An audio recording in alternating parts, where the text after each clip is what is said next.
All right, Chapter 16 Study Guide. I'm sorry, Module 16 Study Guide.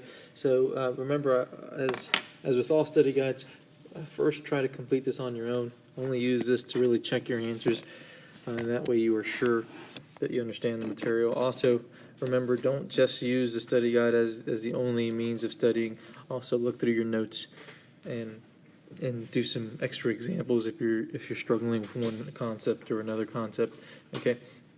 So, first few problems are exponential growth / exponential decay problems. You need to remember the formulas for both, and that might be one of your questions on your test tomorrow, just to write the general formulas for exponential growth and exponential decay when we're dealing with percents. So remember, for exponential growth, it's going to be y equals a, which stands for your initial amount, times 1 plus r, which stands for your growth rate, raised to the t power, which stands for your time. And if it's an exponential decay function, it's going to be y equals a, which stands for your initial amount, times 1 minus r, which again, r stands for your decay rate, raised to the t power, which stands for time. So number one says the rent for an apartment was $6,600 per year in 2012. If the rent increased at a rate of 4% each year, so increased, so that should tell you right there that we're going to use this formula. It says use an exponential equation to find the rent of the apartment in 2017. So let's go ahead and identify what our initial value is, what our growth rate is, and what the time frame is. Okay, so there you have it. Your initial amount is going to be 6,600. Okay, your growth rate is going to be 4%, which as a decimal would be 400, 0.04. And your time is going to be, we're going from 2012 to 2017, so that would be 5 years. So if you plug all that in, you get 6,600 times 1 plus 0.04 raised to the 5th power, or y equals 6,600 times 1.04 raised to the 5th power, and that'll equal 8,029 and rounded to the hundredths, 91 cents. That's it. So the next one says the population of a town was 1,400 in 2010. The population decreased at a rate of 1.5% each year. So your initial value is going to be 14,000. Might have said 1,400 before. I'm sorry if I did. Your growth rate is, your decay rate is 1.5%, which as a decimal would be 0.015. And your time is going to be 10 years. It's because we want to find the population after 10 years. Okay, there's your decay rate. So this time we're using the decay exponential function. So it's going to be y equals your initial value, which is 14,000, times 1 minus your decay rate, which is 0.015, all raised to the 10th power because we're looking for the after 10 years. Okay, so that'll be y equals 14,000 times 0.985 raised to the 10th power. Okay, and that would give you y equals, let's see, we're talking about people, so let's round it to the nearest whole number. That would be 12,036 people. That would be the population after 10 years. So number 3, the population of a town is increasing at a rate of 2.2% per year. In 2001, the town had a population of 34,567. Find the population of the town in 2018.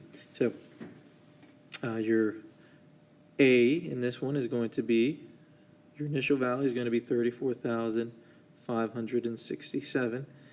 You're increasing, right? So we're going to be using the exponential increase, the exponential growth function. So we're increasing at a rate of 2.2%, which would be 0.022. Okay? And our time is going to be 17 years in this example. So there's your exponential decay function. Remember, it was 1 minus 0.022, and that's where I got 0.978, and that's raised to the 17th power. And if you solve that, you'll get a certain number, but here they want you to actually graph it as well. They included a graph. So we're going to graph this exponential decay function.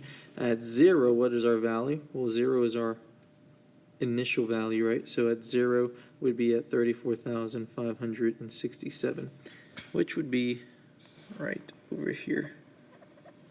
Okay? And to graph this, we could just use the multiplier instead of constantly using this exponential function. So remember, we're multiplying by 0.978 each time.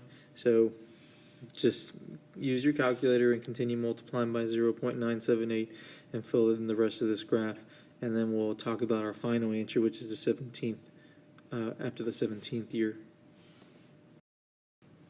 And your graph would look like that. And after the 17th year, you would have figured out that our answer would have been 23,682. The house is losing value at a rate of 5.4% per year. In 2009, the house was worth $131,000. So it's losing value. So this is going to be an exponential decay. And we're going from 2009 to 2010. I'm sorry, 2009 to 2019, so that would be 10 years, right? We're looking for the worth in 10 years. So our initial value is going to be 131,000.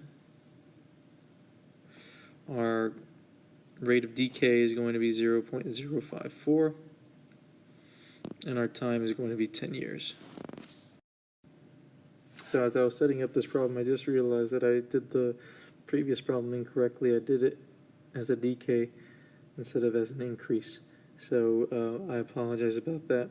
The previous problem should have been, this should have been 1.022. Okay, this was an increase and not a decay. I am sorry about that mistake. Hopefully you caught that and were ready to tell me the next day. I know you guys love it when you find one of my errors. So this one, though, is a decay. This one's definitely a decay, and this is our equation here. This is our exponential function, okay? And if you go ahead and plug this into your calculator to get your answer, so just give me a second while I do that. And our answer is going to be, you should have gotten 75,193. 0.91, rounded to the hundredths. Okay, that is how much the house would be worth in 10 years. All right, let's solve this using a table, but also remember how to use a graphing calculator for this. And I'm expecting to see a table on your test, but check your work using a graphing calculator. Okay, so with this problem here, our starting value is going to be 1, right? That's the value of a. Remember, it's y equals a, b, x, and when you don't see a visible a there, that means that there's a 1, okay? And our multiplier is 5, so we're multiplying by 5 each time. So that's going to be 1 times 5, which is 5. 5 times 5, which is 25. 25 times 5, which is 125. And then 125 times 5, which would be 625. So at what value would this actually work? It would be at x equals 625. This right here, if it's written like this, this is the same thing as saying 1/16 times 6 raised to the x power equals 81. So what is our starting point? Our starting point would be 1/16. And we are multiplying by 6 every time. So our multiplier is 6, so we're multiplying by 6 every time. Our first term would be 6 times 1/16, which would be 3/8. Okay, then 3/8, we multiply that by 6, and we'd get 18 over 8, which would simplify to 9/4. Okay, we multiply that by 6 again, and we'd get 27 over 2. Okay, and we multiply that by 6 again, and we get, ran out of space, 81. So what x value would make this exponential function 81? It would be x equals 4. And now our starting point is 2/5, and our multiplier is 10. We're multiplying by 10 every time, so at 1, 2/5 times 10 would be 4. At 2, 4 times 10 would be 40. So that one was pretty quick. So what x value would make this exponential function 40? And that would be x equals 2. A town with a population of 600 expected to grow. So grow means we're going to use our exponential growth function at an annual rate of 5%. Write an equation. Find the number of years it is expected to take the town to reach a population of 900. So what's our starting point? Our starting point is 600. What's our growth rate? That's 5%, which would be 0.05. Okay. What is our time? We don't know, but we're trying to figure out the time it would take for us to get to 900, a population of 900. So let's go ahead and solve it. We know 900 equals our initial starting point, 600 times. This is growth, right? So it's going to be 1 plus 0.05 raised to the t power, and that's what we're trying to figure out.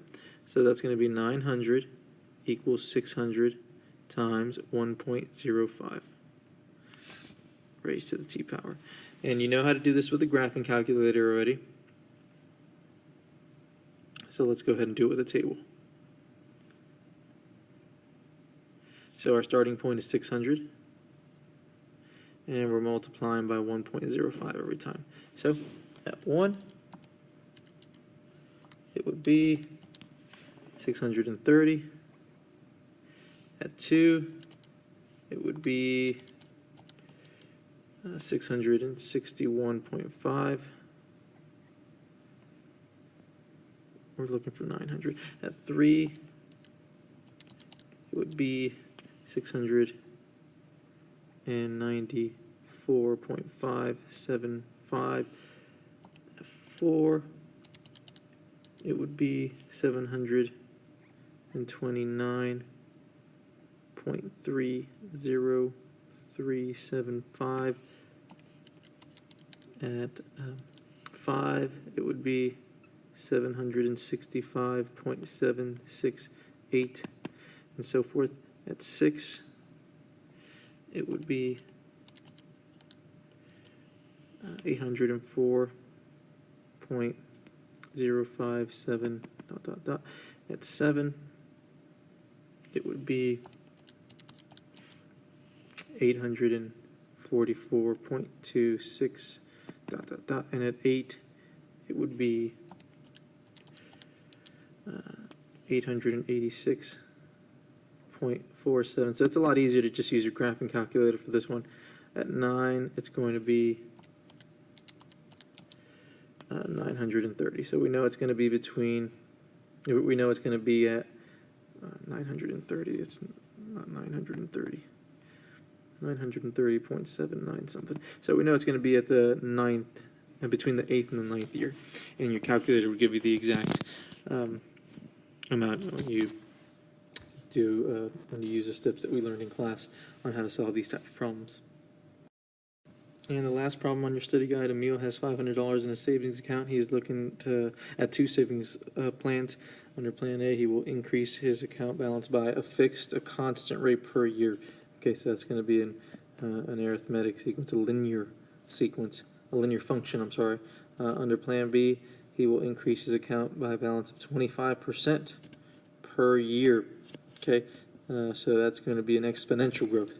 Right? Write an equation for the amount Emil will have with Plan A. So this is just writing a regular linear equation. So that's going to be y equals your initial value, 150, plus, I'm sorry, that's not our initial value, is it? Your initial value is 500. Plus your your difference, your common difference, times the amount of years, which we'll just label as x. Okay, write an equation for the amount of meal we'll have with plan B. So that's going to be an exponential function, so that's going to be y equals your initial value, 500, times, so this is exponential growth, so it's 1 plus your percentage, so it'd be 1.25 raised to the x power. Remember, exponential growth is y equals your initial value a times 1 plus your rate of change raised to the t power. Right? And then to the nearest penny, how much more than under plan A will meal save under plan B after 3 years? Okay, so after 3 years, let's first do the part A equation, which is the linear equation, and that would be y equals 500 plus 150 times 3. So 150 times 3 is going to be 450, and 450 plus 500 is 950. With plan B, it would be y equals 500 times 1.25 raised to the third power, and if you solve that, you get $976.56, which would mean he would save $26.56 more with plan B over 3 years. That's it. All right. Study these notes. Study the study guide. Study your notes. Be prepared for tomorrow's test. If you need extra help, come to tutoring.